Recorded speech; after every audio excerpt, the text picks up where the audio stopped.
Data ini bikin miris. Menurut laporan WHO dan UN Women, setiap 11 menit seorang perempuan di seluruh dunia menjadi korban kekerasan fisik atau seksual. Salah satu insiden yang baru-baru ini menghebohkan adalah kasus tragis yang terjadi di Kolkata, India pada 9 Agustus 2024. Dr. Mounita Debnath, seorang dokter muda dan mahasiswa pasca sarjana, kehilangan nyawanya dalam keadaan yang sangat menyedihkan dan mengerikan.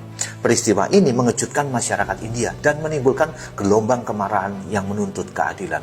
Kasus ini hanya satu dari banyak insiden serupa yang terjadi di seluruh dunia. Kenapa wanita kerap mengalami kekerasan?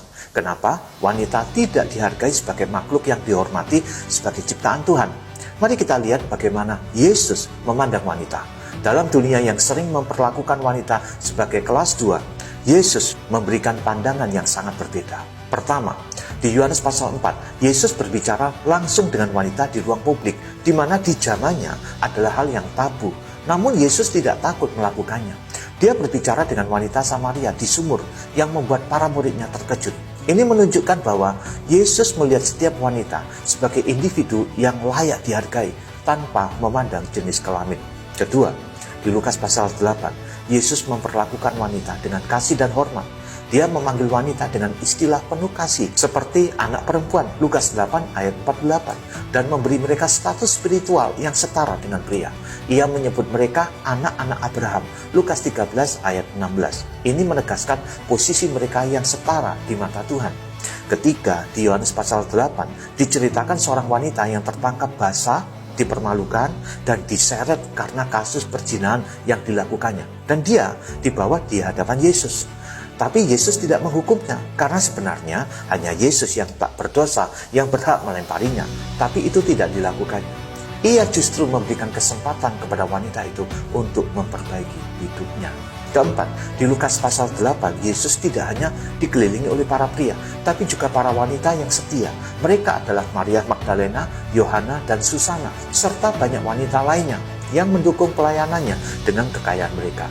Yesus tidak hanya menerima bantuan mereka, tetapi juga menghargai kontribusi mereka yang sangat berarti dalam misinya, menunjukkan betapa pentingnya peran wanita dalam perjalanan misinya. Kelima, di Matius pasal 9, Yesus menegaskan bahwa sejak penciptaan, Tuhan menjadikan manusia sebagai laki-laki dan perempuan, dan menghendaki keduanya, bukan ketiganya, bukan keempatnya, dan seterusnya. Tapi di ayat 5 itu ditulis keduanya menjadi satu daging. Melalui monogami, Yesus mengangkat martabat wanita dan melindungi mereka dari praktek-praktek yang merendahkan seperti poligami dan perceraian sewenang-wenang.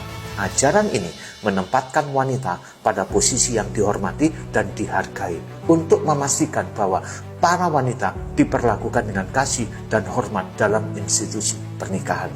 Betapa berharganya para wanita di hadapan Yesus. Jadi, hargailah setiap wanita yang ada di sekitarmu, ibumu, istrimu, saudara perempuanmu, teman perempuanmu, dan siapapun mereka, sebagaimana Tuhan Yesus mengasihi dan menghargai para wanita. Amin.